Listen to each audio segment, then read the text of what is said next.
This week, we're going to talk about Before Your Eyes, Waco, and Funny Girl on Broadway.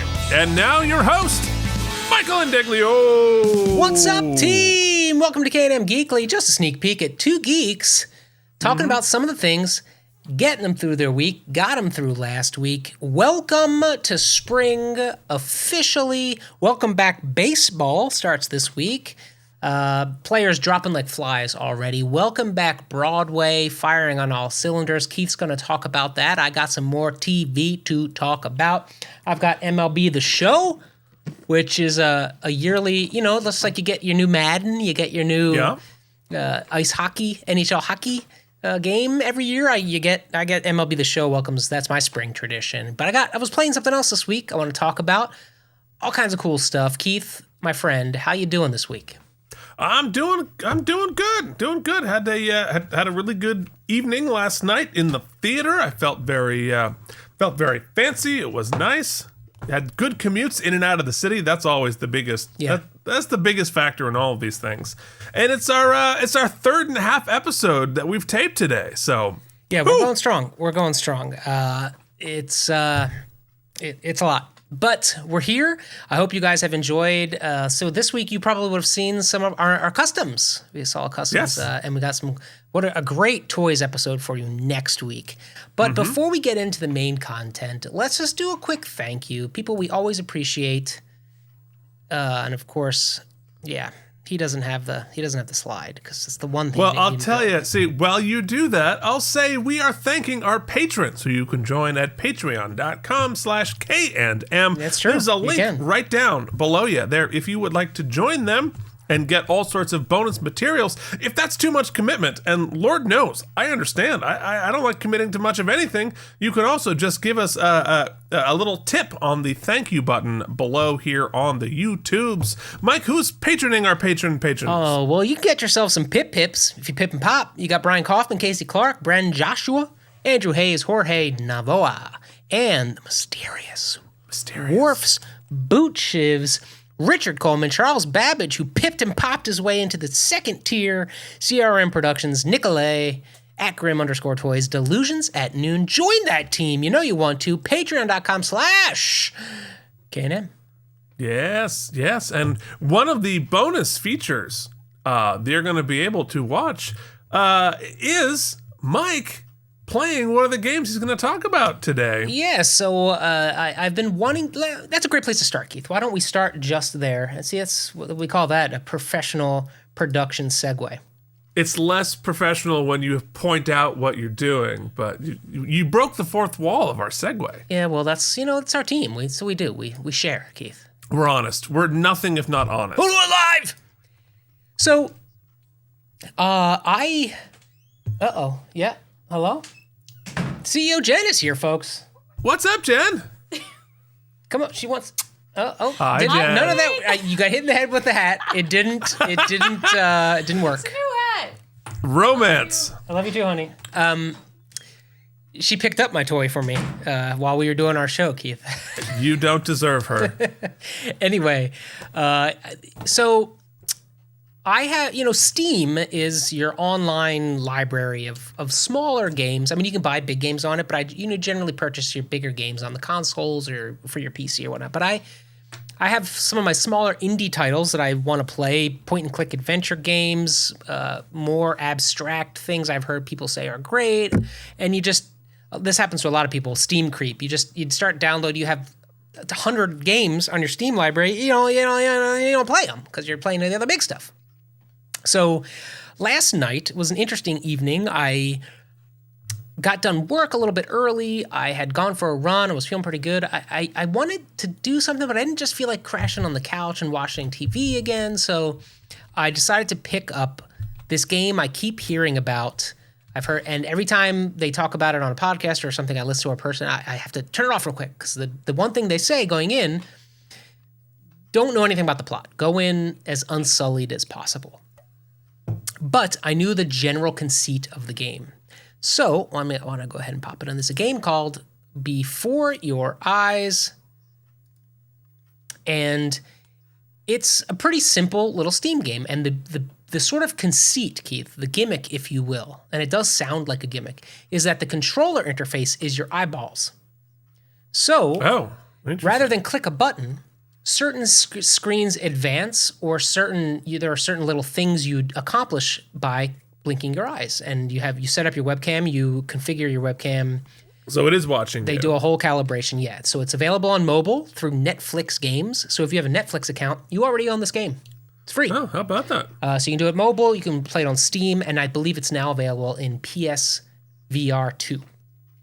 So a lot of different ways to go at it. As you can see right down there at the bottom, the graphics are pretty rudimentary, so it's not really taxing your system or whatnot, but it's really, more than anything else, an interactive novel. It's a short story. It's 90 minutes in and out. I played it pretty slowly. And let me give you a little information, a little biography on it. 2001 adventure game developed by Goodbye World Games, published by Skybound Games. It's based on a sort of prototype that they had Kickstarter funded. I will not read you any of the plot summary because I agree that you should go in not knowing much about it. It feels, here's what I really want to shout out. Directed by and created by Will Hellworth, Graham Parks, and Oliver Lewin. Designed by Bella Messick and Dylan Terry. The artists, Hannah Lee, and the writers, Graham Parks. And the writing, I want to start there. The writing of this game is absolutely excellent. Now, I've played a lot of walking simulators, a lot of narrative-based video games. I love them. It's something I really am passionate about.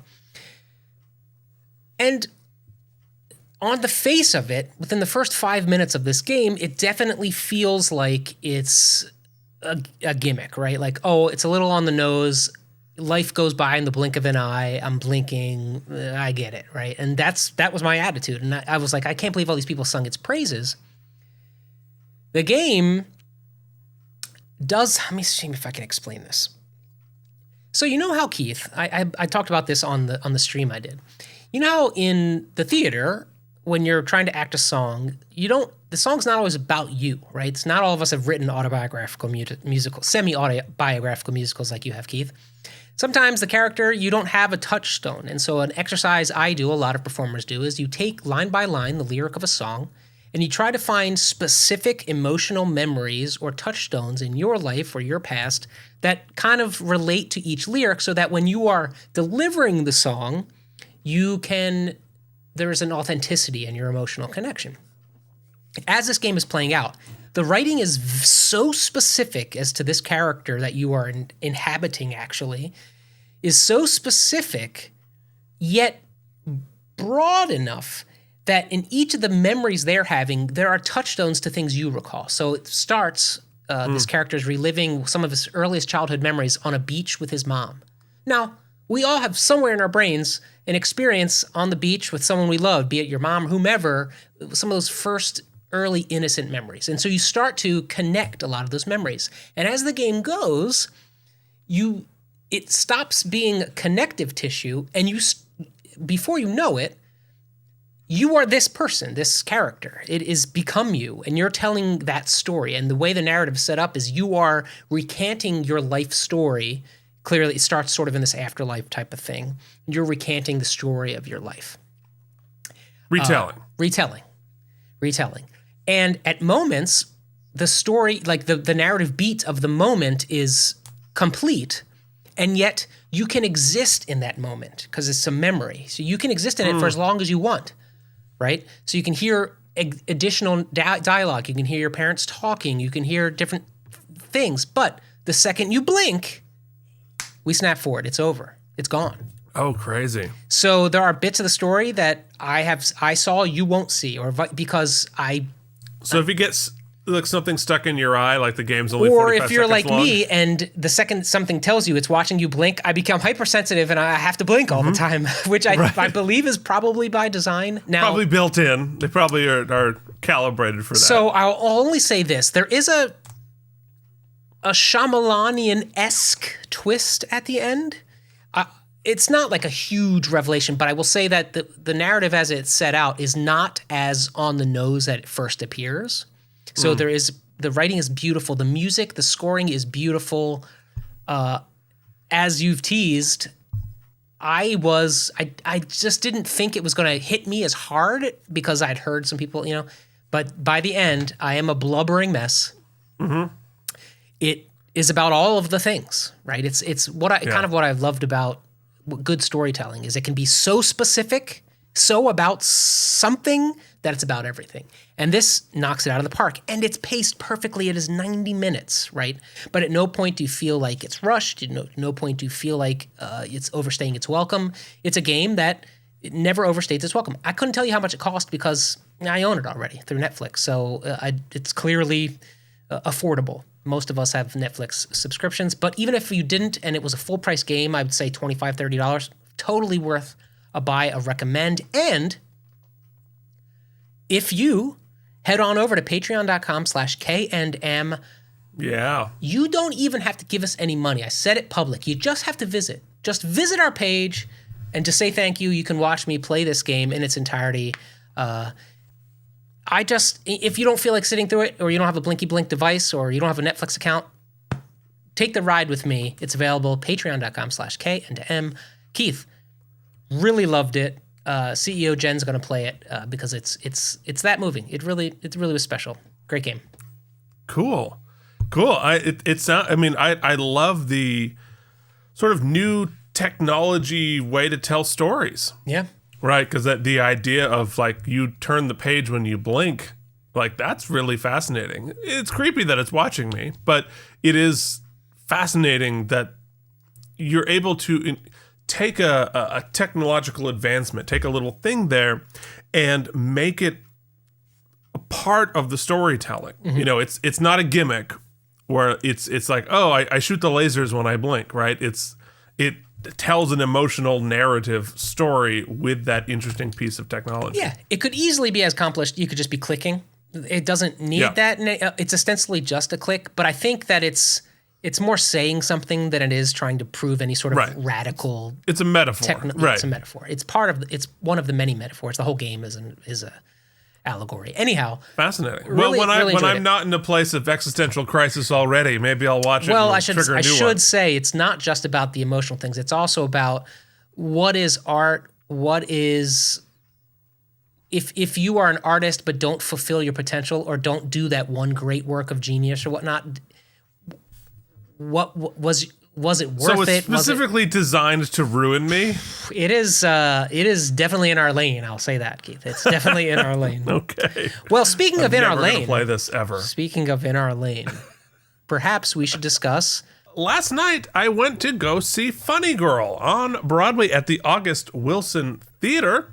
I went to go see my old friend, Tony DeBuono, who plays one of the characters in the show, Tony played the character of Kathy in the musical you mentioned before. It's called I Got Fired, and she played my boss in the musical. We took it off to Korea, so she and I have had some great adventures together. She is on the right in the picture below, and now in the center, next to Jane Lynch and Jared Grimes there, in Funny Girl. And so this production has had quite the story behind the scenes, with Beanie Feldstein starting and then leaving early to be replaced by Lea Michele, who has sort of rescued the show and given an apparently terrific performance.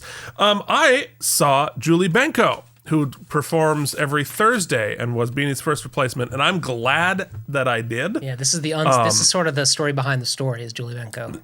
Yeah, she's phenomenal. She's fantastic in the role.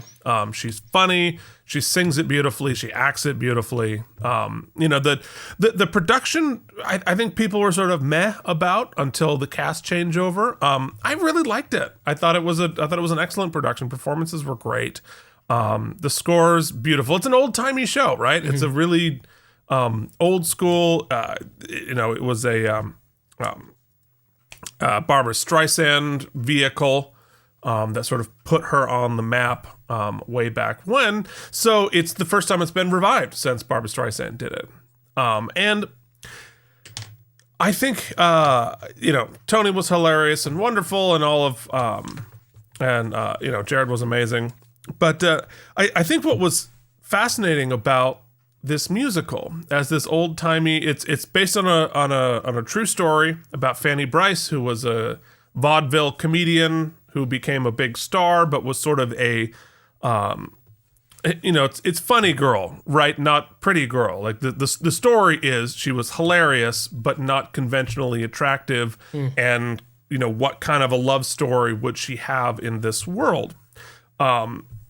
Which is a little bit ironic because Lea Michele and Julie Benko are conventionally incredibly attractive, Right. And so that's like, but it's this sort of this story of her relationship with her husband, or eventually husband, played by Ramin Kamerlou, who is always phenomenal. I mean, like God level voice. He's got level everything. And Everything. I want to dislike him. Somebody tell me he's mean. I suspect he's a People great guy too. there were literal screams in the audience when he had his shirt off. Yeah, that was me. I was here. I didn't even see it. I just felt his shirt come off and was screaming. It's weird. Yeah, it's really quite something. I am like he fills every person in the world with envy. Anyway, I'd never seen the show before. I didn't know the story, and I kept it that way. Because I wanted to go in fresh. I wanted to go in cold. I didn't want to know what was going to happen. And to find out as I'm watching that the show is really about toxic male fragility more than anything else. Interesting. And, the story of their relationship, because yes, she becomes a star throughout it, and that's part of the story, but it really... she even says in the show, like, when's the hard part? Where's the obstacle? She sort of like walked in and was a star immediately and made all this money. But it's about her relationship with her husband, who's a bit of a sort of half con man, half gambling addict, whatever. And the relationship that they have and how it's affected by the fact that she is the breadwinner. And he's not. And he can't handle the fact that she makes the money and he doesn't. And that becomes the story of the show and the story of their marriage. And so it's really about his fragile ego that he can't handle his wife making more money than he does. And it's weird to think about, like, please make me a kept man. Come make more money than me. I would love that. Yeah. Right.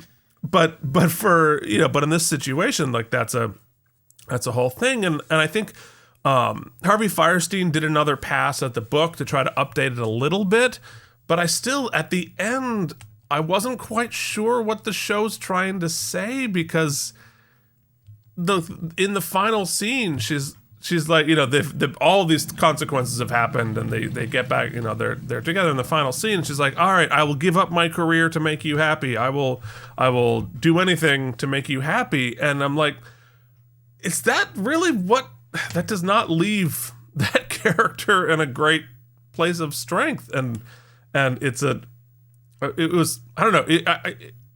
Again, it's written 50 years ago, right? But it's a yeah. But you know what's interesting? Maybe not the conversation we want to dive into. It's as just an observation, if you will. Is as much as we, I guess this goes for a lot of things. As much as we progress past that, and it feels so dated. Look at our culture still. Right? Like, what is the most popular thing during the holidays? It's Hallmark Christmas movies. And what is the plot of every Hallmark Christmas movie? I'm going to give up my career for a man. Yeah, and come back for a guy who sells Christmas trees because that's love. It doesn't make a lot of sense, but it doesn't shock me that this story still strikes a chord, right? Because, like you said, that's what people. Yeah, and I think the character that Ramin plays is fascinating in its authenticity. Like his ego is so fragile that he can't accept. Blink, blink, Pygmalion. Blink, My Fair Lady. The story. It's the same story we keep telling, and you're right. Dudes can't handle it. I can handle it. Here I am. Hey, do you make a crap ton of money? I'm ready. Like, you want to pay for my basement? You got it. I am on board. I'm going to pay for some action figures. I will happily make a quarter of what you make. But it is doing gangbusters at the box office. Yeah, how much longer is Lea Michele in it? Well, the show's closing in September. Oh, he did not know that. So, Yeah, no, they set a closing date, and although it's been doing great with Lea Michele in it, Well, it had a previous closing date, and they changed that. Well, right? it wasn't doing well until she came in, and then it's been doing very well since she's been there. I think they do feel like there is a limit, like a limit to that run, but they're going to tour it. Mm-hmm. So I don't really know, but it was a. You have to stick a big name in it again. The thing they proved is the show is. As kind of before its inaugural run, like it's a star vehicle more than anything else. Yeah. And so if you don't, not that Bernie's not incredible, but you need there's a certain somebody, and that's it's tricky. and the behind the scenes story of it all is such a big part of it. I mean, Lea Michele's been she's got baggage. She's got baggage, but she's been advocating for this part in this role for 20 years, 15 years. And, she performed songs from it on Glee. She performed a song from it on the Tonys a couple, like 10 years ago. And so for her finally to get to do it and to be, from all accounts, transcendently good in the role. And so I don't know. But anyway, it was fun. It was a nice night at the theater. Although, you want to see something funny? My playbill's all messed up. You see, it got cut wrong. Oh, interesting. So not only is the top wrong, but I can't open the pages because they haven't been cut. Got sticky pages, Keith? Sticky pages in your play? No. They were never cut because it was misaligned. Times is hard. Like, you pay all that money for your ticket, and like here against another one, you can see it's just been cut wrong. So whatever. Yeah. Well, these Keith, things happen. In planning this episode today, I was wondering, well, when I put Lea Michele's face on the slate for this episode for the thumbnail, what would be the best juxtaposition to put next to it on our thumbnail? And who better than David Koresh, Keith? Because that is going to be the picture, and it's really something. If you'll recall, I railed last week against MH370, the Netflix, and then as sort of a documentary, as a touch point to just a lot of Netflix's documentaries lately have not been living up to some of their counterparts. See HBO Max. So they dropped a new docuseries this week. It is 3 episodes. They're each about an hour, so you're looking at 3-hour commitment. It is called Waco, American Apocalypse, and it is chronicling the holdout and the siege in 1993 of the U.S. and Texas government, FBI, the ATF? ATF. Yeah. ATF. Yeah. That lasted 51 days with David Koresh and his followers, and began with the largest gunfight on American soil since the Civil War, and ended in a giant fire with, I believe, 81 people and 20-some kids burning to death. Yeah, God, I remember. Now, Keith, you and I had dinner one night. We were on tour and played Waco, and that was did play Waco. That was in 2003-ish. So 10 years after the fact, and the town and its economy and what really never kind of recovered, or had never really been there. It's kind of a small. It became famous for this. Like, and I remember we were like, "Ooh, Waco." And people, I mean, obviously the town, wonderful people, was very pleasant. Has nothing to do with it. I'm just saying, the ghost of it was still there. It was in the air. Sure. I remember that. Now, I was only 13. Let me break the suspense. This documentary is excellent. It is a huge sigh of relief to me that Netflix can still do it. It is. Let me get the people right here. It is by Loose World Productions, The Cut, and Tillerman Films. It is a Netflix-produced joint. And let me tell you, we were 13 years old, 14 years old when this was all happening. And so not only were we a little young to really kind of take in the gravity of the whole situation, but we only had access to network news reports, which were being fed via satellite via only a handful of local reporters who were on the scene, because this in the middle of a cow field in the middle of freaking nowhere. So it wasn't like we had satellite coverage. There was only a couple helicopters in the air, and it was a huge standoff. Ostensibly, they were a religious sect, a cult. I'm going to go ahead as far as to call them a cult because their leader, David Koresh, believed, and all of his followers believed, that he was Jesus. He was the second coming of Jesus. There are reports that he was marrying 14, 12, 10-year-old girls. He made all of his followers give up their wives so he could, and there are firsthand accounts of rape and, him having sex with these girls, doing all kinds of crazy stuff. It's really bleak. Yeah. Really bleak. None of that initially was the reason why this broke out. They were also hoarding military-grade weapons and ammunition. Not just a few. Which now is like a pastime for pretty much everybody. Yes. But I mean, just for huge fun. amounts. 50 calibers.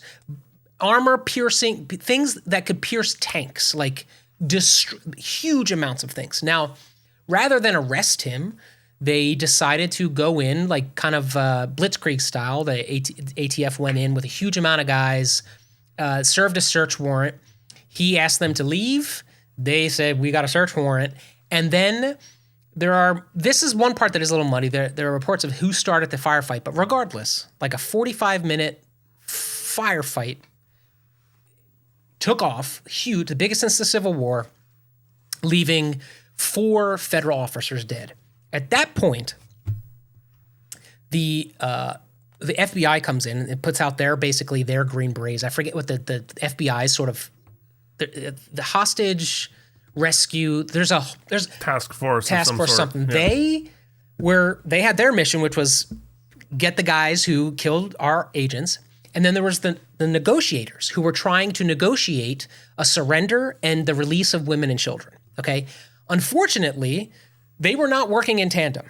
They were working completely different objectives on completely different timelines with completely different motivations and machinations. And so that's what this documentary is basically about.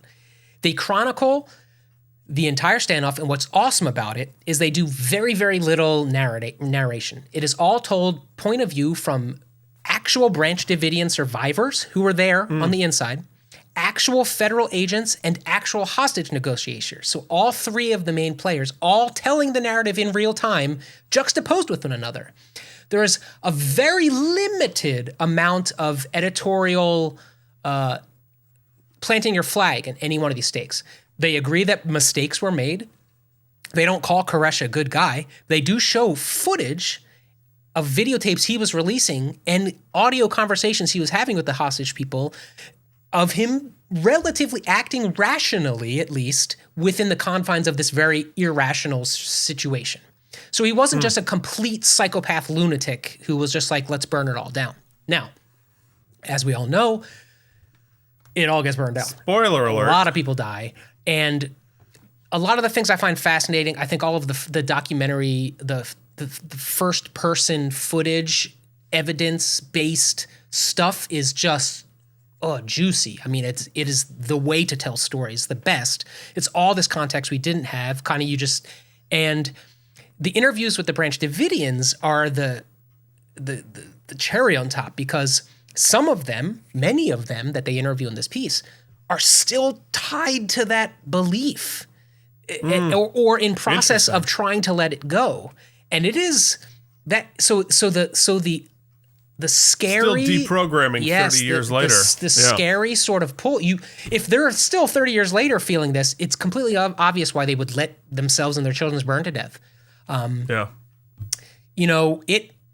It is riveting. I thought I was going to just watch the first one, and next thing I knew, it was 4:30 a.m., and I had watched the whole thing, and I couldn't stop. So Netflix knows how to do it. They still can do it. They just need to let go of some of the sensationalized ones and just focus on stories that I think need to be told. And it is the 30th anniversary, so it's, it pays good respect to the federal agents who died and to the victims who were Branch Davidians. They weren't just like, you can't just blanket paint. We talked about this last week, obviously. Can't just blanket paint everybody as a crazy cultist and they deserved what they got. It doesn't work. It's not. They're it doesn't work victims of that way. cults. Yeah. I mean, they're victims of cults. Everyone in this situation made a ton of mistakes, and that's why it all blew up.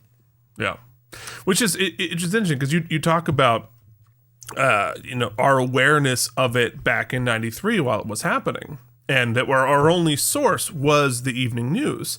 And one of the things that I'm grateful to my parents for is that we watched the CBS Evening News every single night as a family, and so as a result, I remember the standoff. I remember when it went wrong, and so this is something that I was tracking and processing as much as got onto the evening news, every single night throughout that process when I was a kid. And I think that is something that has given me a great deal of context in history that I'm grateful for. As somebody who just was clocking all of that stuff, even as a kid, that helps give me. So I certainly recommend, find a news source that you trust. That's, I think PBS NewsHour is probably the best place to go right now. BBC's always pretty good. BBC's great. And if you've got kids and you're sitting there at dinner, like if you can talk them into keeping track of what's going on in the world and what's going on in the country, you have some points of reference for stuff like this. And so you will absolutely love this, Keith. You have to watch. Yeah, I will. I think you've sold me. Well, do you have anything rad that happened this week, or I got a quick story I'll tell, but.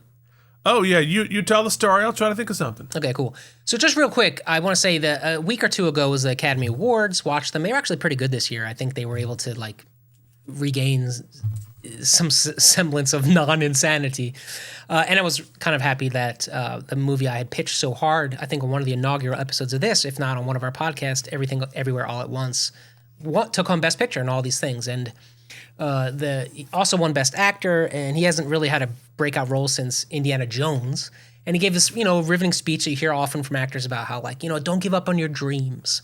And on another podcast I listened to, I heard a host I respect talk about how that's sort of difficult to swallow sometimes, because some people, they didn't give up on their dreams. It just, their dream ran out of time and they had to do other things in life, right? There's a little bit of survivor bias in people who achieved. It's easy to say once you've achieved your dream, don't give up on your dreams. It doesn't mean you quit, right? There's a huge gulf in there. And that really resonated with me because your dream gets rephrased, or you have to reprioritize, and your dream, there's a lot of stuff. So anyway, that said, I think I mentioned last week I was just going through some stuff, Not a lot has been popping off here as far as performing and things.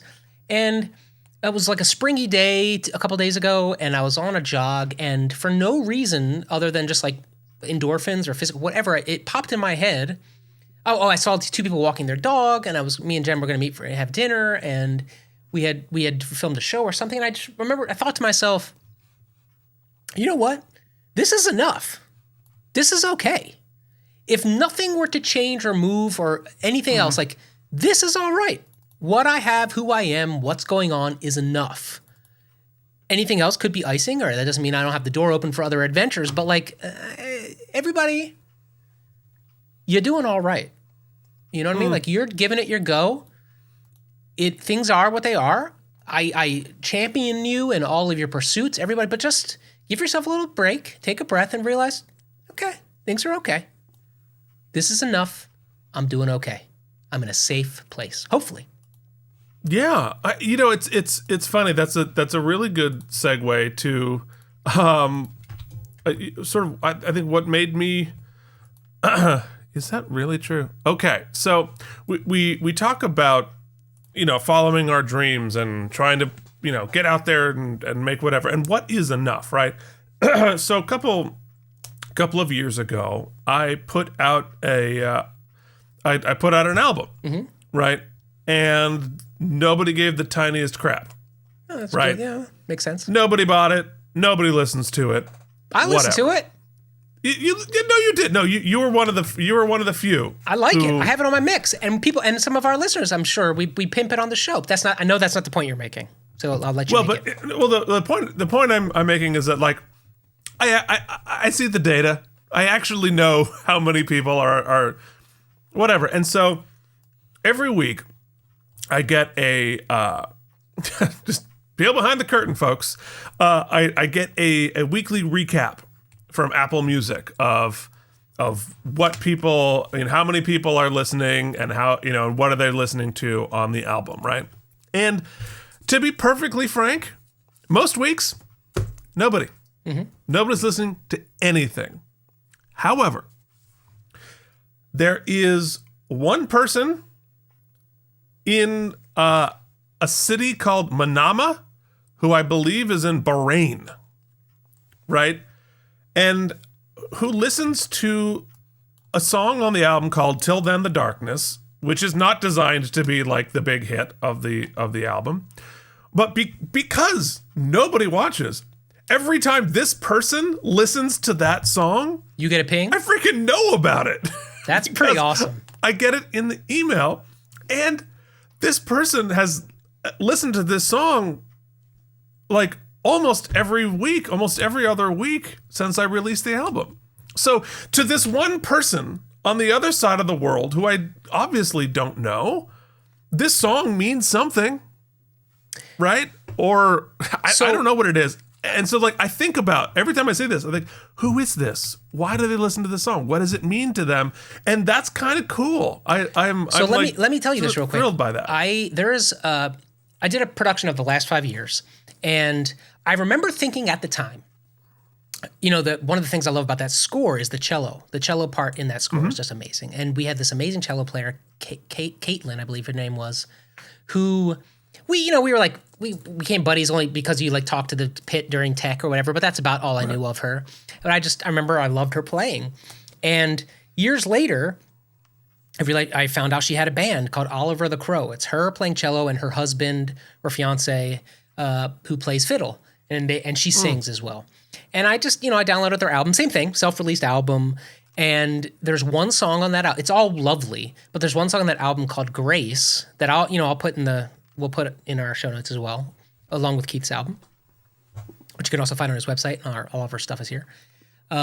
It's called Grace, and it's clearly about someone she lost called Grace, and about how, it's a downer of a tune, but it's if something so bad can happen to somebody so good, what chance of hell do any of us have? And it's, it's one of those songs, and it strikes me to the very fiber of my core, and it is on every mix, and I listen to it all the time. And I'm sure they look at their analytics and like, who is listening to this song constantly? And so, Keith, I'll say, whoever that person is, wherever they are, and good. It's funny I played that game because this game is sort of about that too. Is right. If your art touches one person, didn't you sort of do it? Well, and that is the dream, really. Manama, which is the city, the etymology of that word, it's the Arabic word meaning the place of dreams. Wow. There you go, folks. Wow. Well, folks, you probably hear it right now. You hear Keith's tune because it's what's playing underneath us instead of the K&M Geekly bumper, because I'm going to make that happen. Mike did it in post. He's going to remember. If not, this really is just a sad, empty portion of the show. What a sad ending. But as Keith said, follow your dreams in whatever way you're able to with your other responsibilities and priorities in life. We support you 100%. And while you're doing so, don't let anyone tell you what you should do, and don't let them yuck your yum. Keep doing the things you find fun. And until next week, keep on geeking on.